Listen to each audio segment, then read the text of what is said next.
The Uber got me to the convention center in St. Louis 5 minutes after WordCamp US had started.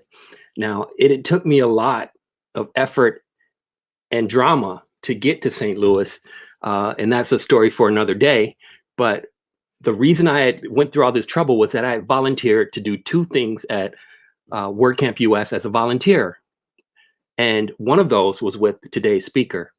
And I mentioned that story to you because over the next 2 days at WordCamp US, I just observed Cami Kaos and the way that she was with the community, how kind she was, how giving she was, inspired me. She actually gave me this pin as part of the weekend.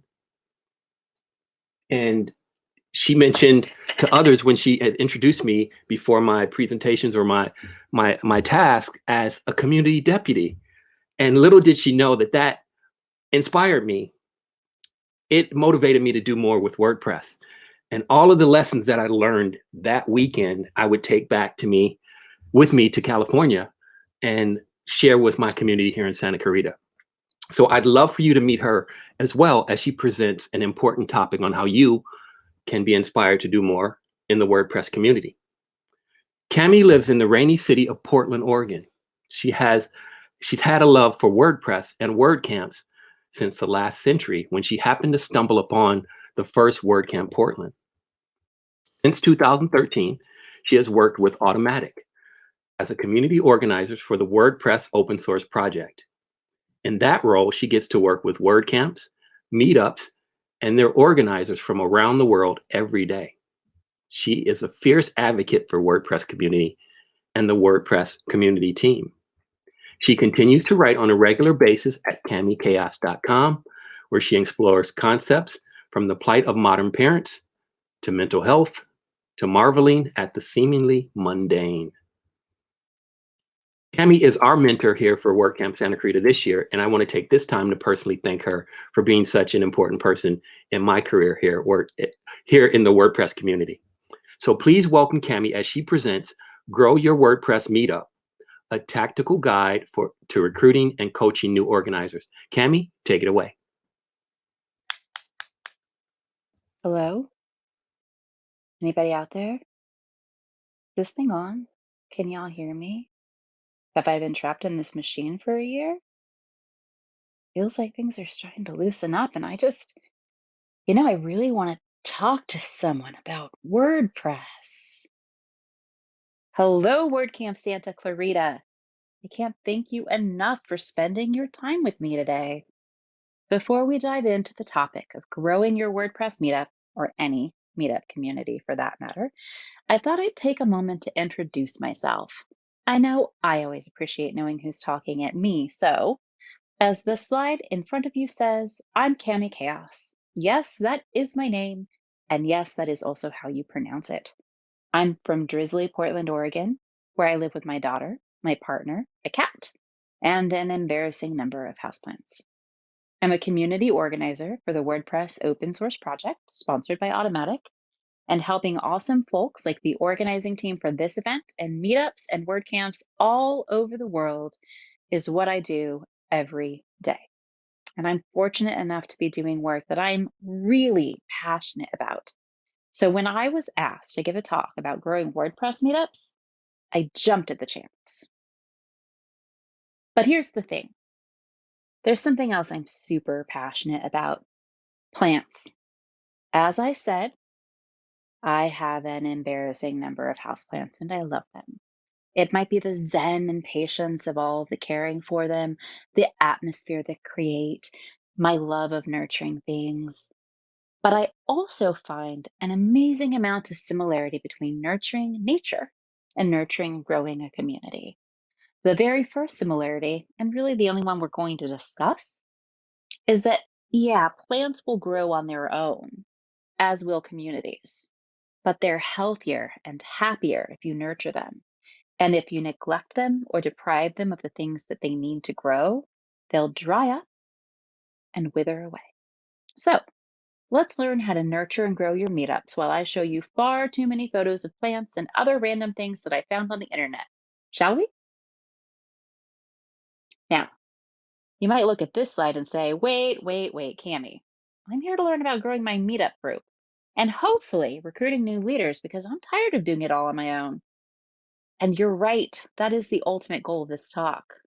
But in order to grow your leadership and have more contributors to the group, you have to get that group healthy and thriving. Let's face it, the past 18 months haven't exactly been conducive to community growth for a lot of groups. So with that in mind, the first step to recruiting and growing leadership for your group is to make sure that your group continues to survive and thrive. So let's do a little care and feeding of your meetup group 101, just the very most basics. Before we can organize a WordPress meetup, we need to know what a WordPress meetup is. Fundamentally, really, it's a meetup about WordPress. I think you've heard of it. Those meetups are locally organized by volunteers. They should meet regularly. They're free and open to everyone. They're about WordPress, and they can take on any variety of formats. Those are the basics. I should also note, though, that anyone can set up a WordPress group on meetup.com and talk about WordPress. So I want to differentiate briefly between WordPress chapter accounts and other WordPress meetups. WordPress chapter accounts are meetup groups with all the fees paid for by WordPress community support. In addition to paying the fees for meetup.com, these groups are also provided training, support, and in some instances have venues that are paid for by WPCS as well.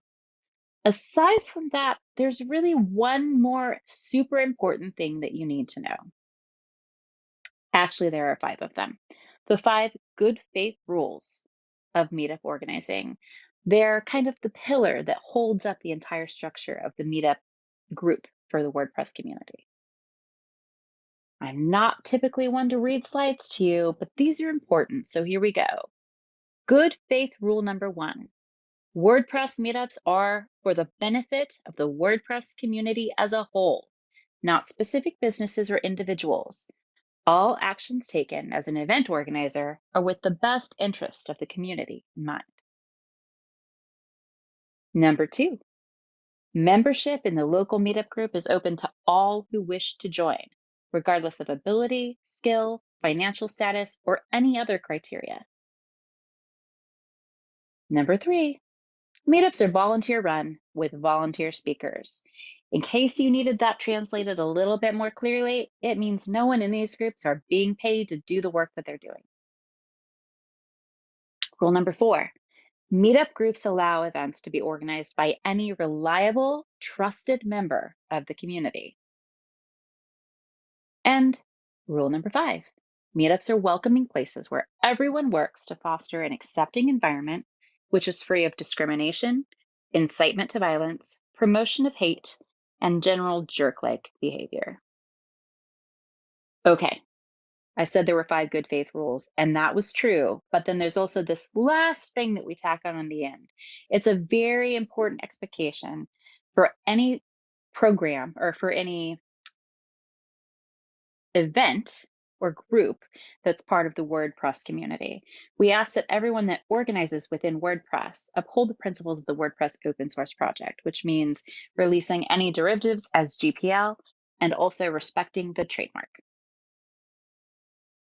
So today we have 3 doors that we can step through. Behind door number 1 leads the path to growing a meetup that is already successfully a part of the WordPress ecosystem, but just needs a little help to get stronger. Behind door number 2 leads the path to getting your meetup group that exists but is struggling healthy and thriving. And behind door number 3 is the path to beginning your meetup in the first place. We're not going to open all 3 of those doors. Not today anyway, but I do want to provide you with resources in case doors number 2 or 3 are more your speed right now. If you have any questions about bringing your meetup back together when it's not doing so well, or starting a meetup for your local area, reach out to support@wordcamp.org or go to make.wordpress.org/community and check out the handbooks on meetup organizing. It can open a whole new world for you. But for today, let's see what lies behind door number 1. You already have an active meetup. It's going well. You're meeting regularly, but you've fallen into the position of doing it all yourself. It could be that it seems no one else wants to help. Or perhaps you're trying to find just the right person and no one seems good enough for your WordPress, or even that others are doing WordPress content in the area, but they're not doing it the same way you do. Perhaps you're afraid of having too many cooks in the kitchen spoiling the soup. Whatever situation you're in, the first step is always the same. Take a big, deep breath and let go of whatever notion you have about why you don't have more organizers. You might need to take a few deep breaths. I probably would. Letting go isn't easy, but if you're the only one building community in your group and in your area, well, something isn't quite right. As much as we'd like to, we can't control nature. We can nurture it, we can direct it, we can help it, but we can't control it. And we may not always see what it is that is blocking the growth when we're in the middle of it. So for a moment, let go, step back, and consider how you can let your community grow organically to be the best group it can be for your area. A lot of meetup organizers have been the one to lead their meetup and organize their WordCamps. It's what feels like the beginning of time, but it's probably just since the beginning of WordPress. It's natural to feel like you're the one who needs to lead and control things, to keep things safe, to make sure your community, your meetup, WordPress survives. But you have to take a step back and let go to leave room for the growth of others. Having a supportive and productive group of co-organizers isn't just important for you as an organizer, it's important for the health of your meetup group. A diversity of people brings with it a diversity of thoughts, ideas, organizing styles, knowledge, and life experience, all things that can benefit your community. Give your meetup the gift of finding more minds to lead it.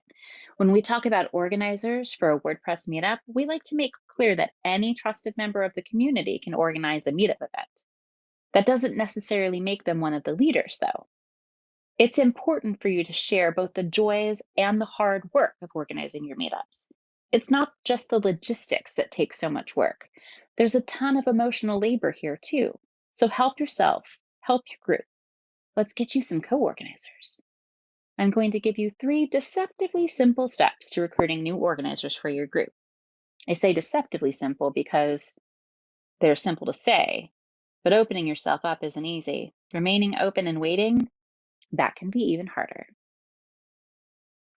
Your first step is to announce that you're looking for contributors and leaders. I said it was simple, right?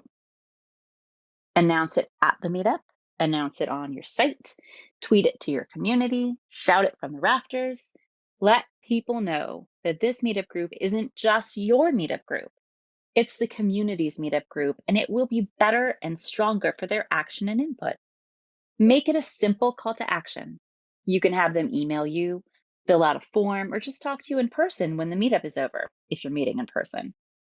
Give your community every opportunity to get involved. You never know where a leader in the making is hiding. Hopefully that's going to generate some interest for you. Remember, any trusted member of a WordPress meetup group can organize an event. Maybe they're a leader too. The second is to ask for help. This sounds so simple. It really does. But many humans crave being self-sufficient just as much as they crave that sense of belonging and community. If you find that you're doing all of the work, ask people for help. I know it may sound the same as announcing that you're looking for organizers, but I assure you it isn't. When you announce something, you're telling the entire world, and individual people decide whether or not it applies to them. So when some people see an announcement, they don't know that it applies to them. Like me, I have a vicious case of imposter syndrome. So when people announce things like calls for organizers or speakers, it's not uncommon for me to think, yeah, that doesn't mean me. Well, sometimes it very much does mean me. So the second step here, once you've announced that you're looking for new organizers, is to ask for help. Reach out to people you think might be a good fit, or people you've seen show up time and time again, people who are consistent. Look for members of your community with a completely different background and point of view from you. Ask them to get involved. Like, really ask them directly. Don't just say, hey, anyone can get involved. Ping them one-on-one. ask them in person at a meetup, ask them in an email, ask them over Slack. Maybe you are both people who like to talk on the phone, and you can call them on the phone and talk to them just like you would on the phone. I don't know. Don't call me on the phone. I don't like it. But some people really respond to that, and it's a great way to start. The third is to give an assignment. Not every person involved in the meetup group is going to be excited to be in leadership with a capital L. They don't want to run the events and be in the spotlight. They don't want to play host to the community or speak if a speaker falls through. But everyone's good at something, and every task that someone else can do builds empowerment and leadership within them. It also takes the task off of your plate and at the same time shows that your community is collaborative. Some great tasks you can assign to folks. This is just a basic list. You could have them recruit speakers. You can have them advocate for a diverse roster of speakers. You can have someone who ensures accessibility of your meetups, whether in person or online. You can have a person who's dedicated to welcoming the new attendees, finding venues, staffing a help desk, thinking of new formats for your events, or working with sponsors if you have them. That is a really basic list. You could assign any of those things to people in your community, but there are so many other things you could ask of folks depending on what the needs for your meetup are at any given time. You can ask individuals who you think might be a good fit for various tasks directly to take them on, or you can make this part of your announcement process. Instead of asking people to become organizers or leaders, start off by asking them to sign up for specific tasks that you know your group needs met.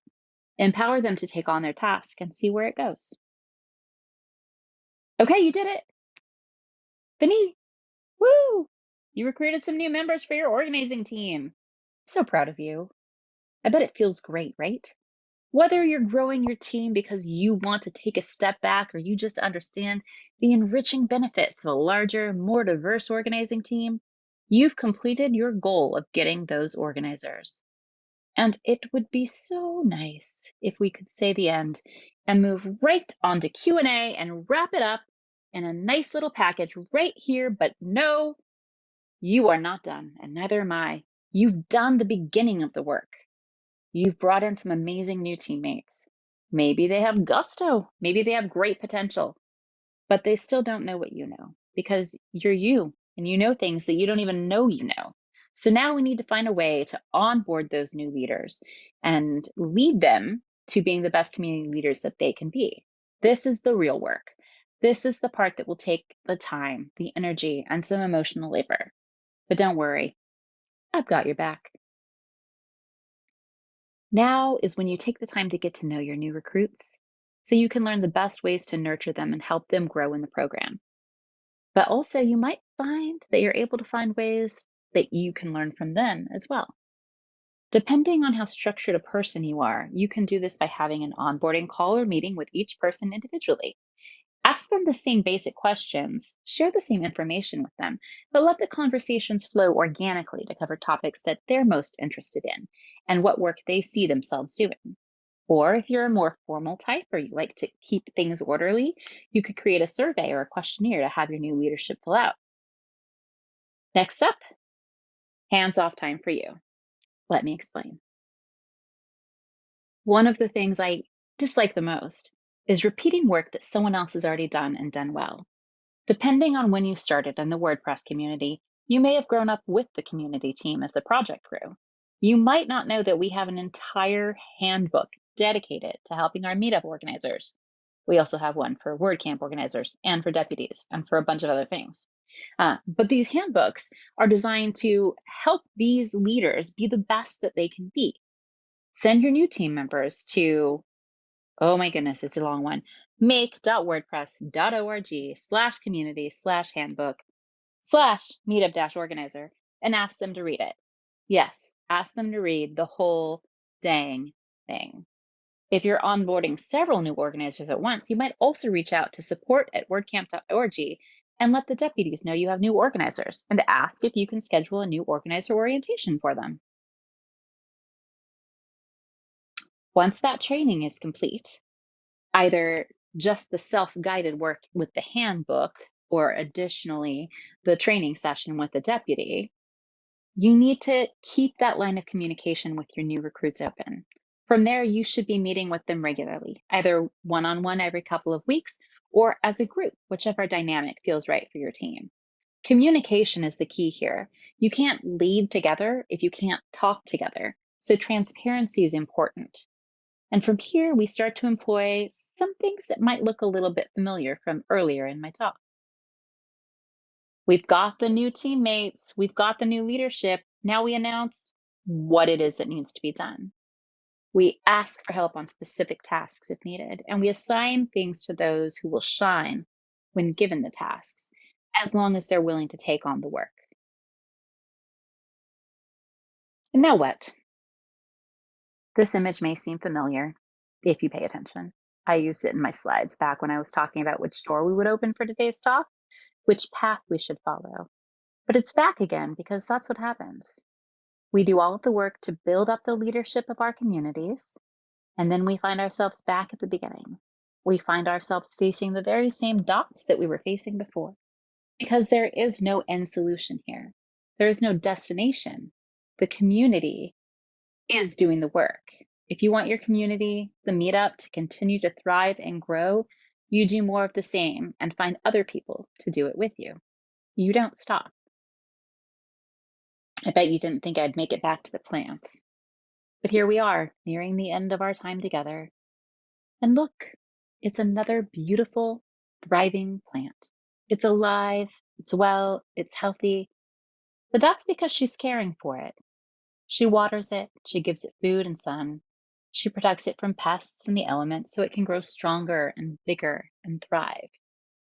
She doesn't have to be the one to water it every week, but someone does.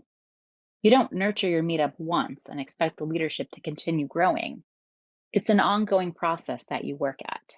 The trick is to find someone as committed as you are, not just so that you don't have to be the one doing the work, not just so you can avoid watering the plant, but because bringing in more people to nurture and care for your community will make it safer, stronger, more diverse, and healthier for you and everyone who participates. Before we wrap up, I want to leave you with one very important answer. It can be used to answer nearly any question and leave both the asker and the answerer empowered and knowledgeable. If I had a catchphrase, this would be it. This is probably why I'm not a superhero. I don't know everything. I often don't even realize I have knowledge squirreled away in my head until a question comes up. But the most important thing I've learned in my years of working with communities and volunteers is that it's okay to not have all the answers. If one of your new teammates asks you a question that you don't know the answer to, please be brave and curious enough to admit that you don't know the answer. But don't stop there. Make it a point to find out the answer to their question together. So meetup organizers, adopt this as your own. I don't know, but let's find out. If nothing else, you're never wrong when you say this, and it's bound to lead you on an adventure in learning. And with that in mind, does anyone have any questions? Hey, Cami, that sounds like Joe. that sounds like a motto for a shirt. I don't know, but let's find out. It's perfect for a graphic tee. Thanks for the I presentation. had to have one made. Nice. So before we get to the questions, your topic sparked a question in my mind that's sort of separate. What's your favorite plant, and what would you say is your most unique plant in your collection of hundreds of plants, it sounds like? My favorite plant is probably my Swiss cheese monstera. It's right here. It's a vining monstera plant with like Swiss. I'm gonna get it now. Now we're in trouble. It's because it's so nearby. This is probably my favorite plant. Oh, that's really pretty. It's got all these really amazing fenestrations on it. So I love this thing. My most unique plant is probably my Raven ZZ plant. It is a black version of a very, very standard ZZ plant. Super easy to care for, not as easy to get a hold of. And I have never killed it. I kill a lot of plants, unfortunately. I kill more plants than I keep alive. That was going to be my other question. So do you get plants that are native to Portland, or do you order plants from all over and try to make them work in your environment? I order plants from all over and try to make them work. I also, unfortunately, am more likely to kill plants that everyone else can keep alive, like spider plants. I have a really hard time with spider plants and succulents because I overcare for them. I'm Awesome. like, oh, you just need some food or some water or something. And yeah, so. Awesome. That's it. That was something I didn't know about you. That was fascinating. Um, let me start with the first question. Okay. And I think you may have covered it in your topic, but how many people does it take to start a WordPress meetup? 2, 3. It takes so little to start a WordPress meetup. We used to say for a WordCamp, if you have 50 people and a room and coffee, you can sit and talk about WordPress, and that's a WordCamp. A meetup can be even smaller. Oftentimes we'll have 2 or 3 people come together informally to talk about WordPress, and then a meetup grows from that. So I'm going to say 3. Awesome. It doesn't take a lot. And I know you mentioned there's, and I'm sort of asking a rhetorical question. So if someone's interested, what should be their first step or first thing they do once they finish looking at your presentation today? If someone's interested in joining a meetup or if someone's interested in organizing? Organizing. They should go to the Make Community site that I mentioned in there, and I'm going to drop it into the chat in our section as well, just so that they can go and they can learn a lot there about how to organize a WordCamp, or I'm sorry, how to organize a meetup, and also how to apply to organize a meetup. That's the one thing. Anyone can organize a meetup, but you still do have to apply and do it within the guidelines of the program. Awesome. What are some unique ways organizers have grown their meetups that you've heard about? I'm hoping we're more on the tail end of the pandemic right now. But one of the things that I've really enjoyed seeing during this time that has been otherwise rather difficult for people is the online meetup format, and not just doing it for yourself. I've seen super meetup groups. Pennsylvania is a great example. They have a bunch of smaller meetup groups within the state, and they tend to join together and use one speaker for multiple events. Florida has been doing the same thing with the mega meetup. So we're just really sharing resources because there's no reason that we can't do that right now. Another thing that I've seen that's been really helpful is some meetup communities have a help desk. So they'll start their meetup, and this really appeals to users who don't know that they have something to give. We all know that every WordPress user has something to give, even if they're brand new, even if they don't know it. But they can be reticent to do that. If you have a help desk, they have a really clear role in coming to the help desk. They need help, they need understanding, and it tends to bring them in and encourage them and help them grow up with the rest of the community. So those are 2 of my favorite things. Oh, awesome. Also, awesome. barbecues is the last one. I'd love that. I'd love that one too. You got to have fun sometimes. Not every meetup has to have work. Some meetups can just be enjoying one another. Just a side note, what was your origin story in WordPress? How did you learn about it, and how did you get involved? Oh, long time ago, in a galaxy far, no, very nearby. I still live in Portland. I was a blogger. I was using Blogger, actually, and I had a very good friend who was organizing WordCamp Portland. It was the first ever WordCamp Portland. It was the first year that WordCamps were happening outside of WordCamp San Francisco, and he needed volunteers. And he asked if I would help. And I said, sure, what do you need me to do? And he said, well, first you have to switch your site off of that and onto WordPress. I was like, all right, I can do that, because I'd been unhappy. So I switched my site over to a self-hosted on WordPress. And then I spent the rest of the day checking people in at the registration, handing out t-shirts. And then I spent the entire afternoon running a help desk to help people who wanted to port their websites over from another platform. And I was just hooked after that. Oh, that's awesome. That's awesome. Yeah. And for those that, what we try to do in Santa Clarita is always gear our events towards people that are new to the WordPress space and the WordPress open source project. For those that don't know, what is Automatic?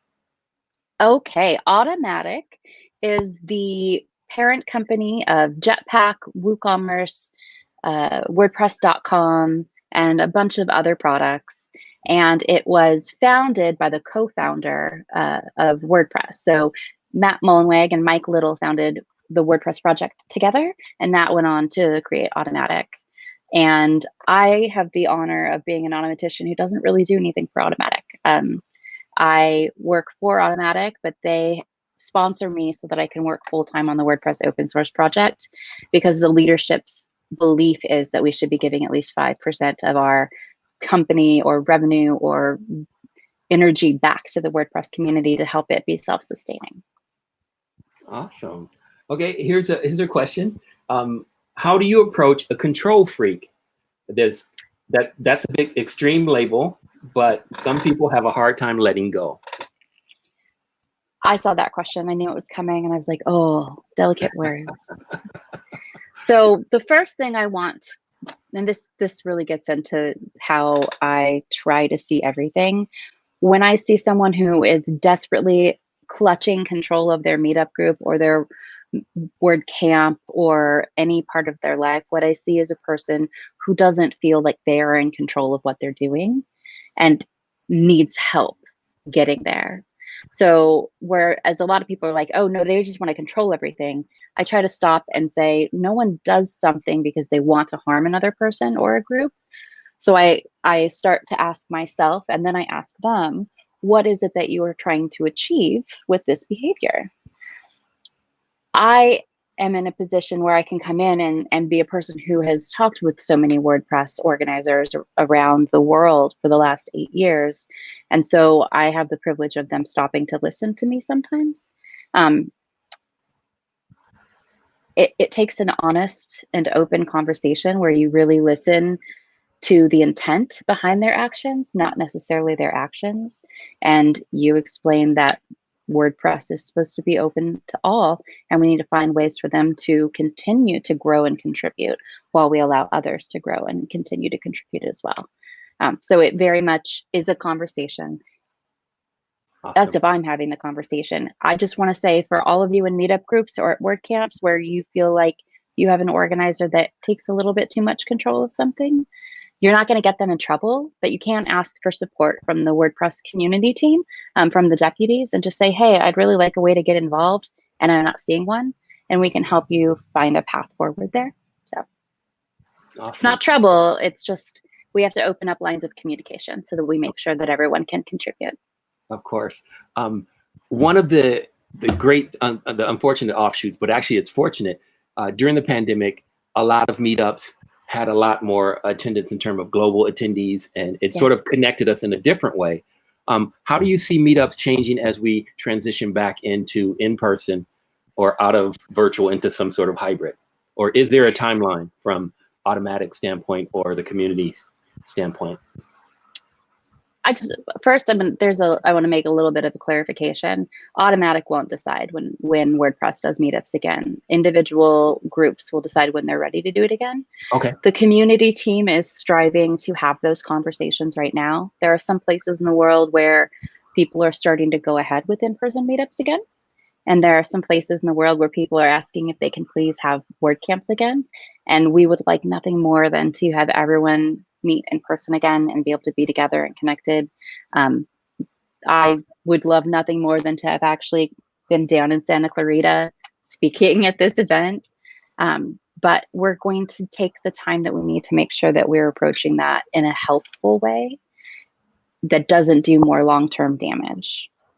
So right now, if you are in an area where you have a predominantly vaccinated population, or you have substantially low numbers of infection, you can apply to have an in-person meetup, and we'll walk you through everything you need to know. So we're starting that, and that's fantastic.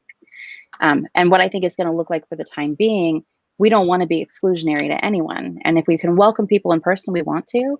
But if we start to do that, we need to think of ways to be inclusionary and to reach out to those in our community who may be vulnerable because of their health, or who may not have the privilege of being vaccinated, or who may be looking after people who can't be vaccinated.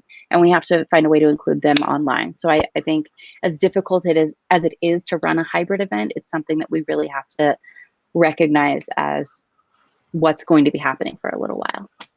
And I'm sure that applies with WordCamps as well. Yes, it does. All right, we have a question, another question from Amy.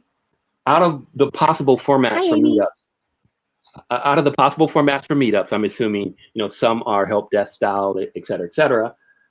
Which styles or possible formats are meetups neglecting to do most?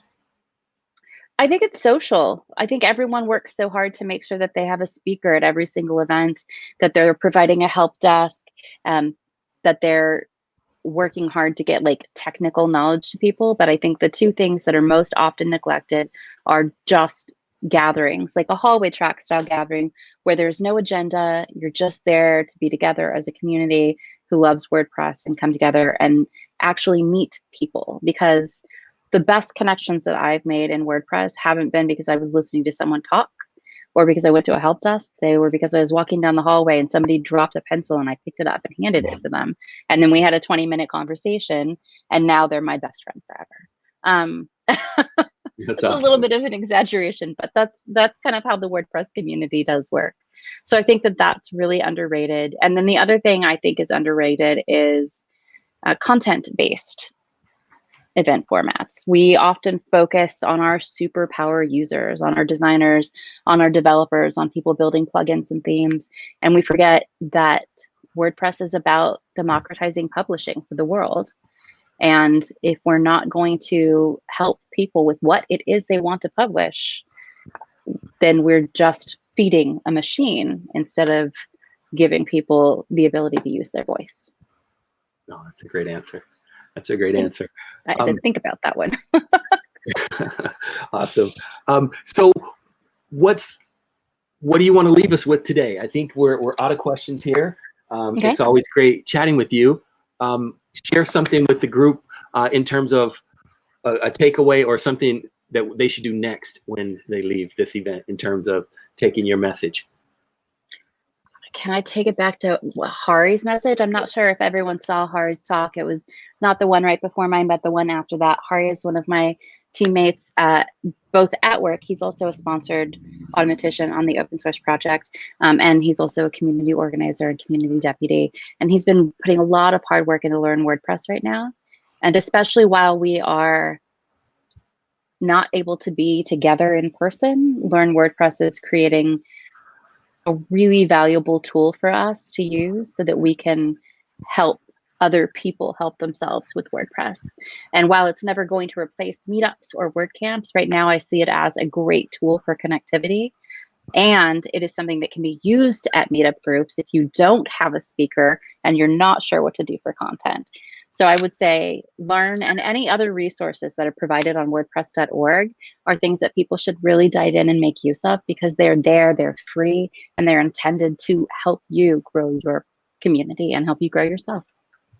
Yeah, and that's what I think one of my favorite parts of this program, and I mentioned at the top, are these community involvement sessions that are wrapping up our event. So I really appreciate you taking the time to join us as always. And again, you always have a special place in my heart. You're a very special person in the WordPress community for me. So thank you. I was glad I didn't have to be on camera when you introduced me because I was crying at my desk. So thanks, yeah. Joe. Awesome. If you have more questions for Cami, will you meet folks over in the Zoom room for more questions? I'd be happy to. Yeah, awesome. I'd be happy to. Yeah, join her there. And then we have closing remarks by our lead organizer, Sumner Davenport, at 4 o'clock. So join us then. And I'll see you around. Take care. Bye, Joe. Thank you so much for having me.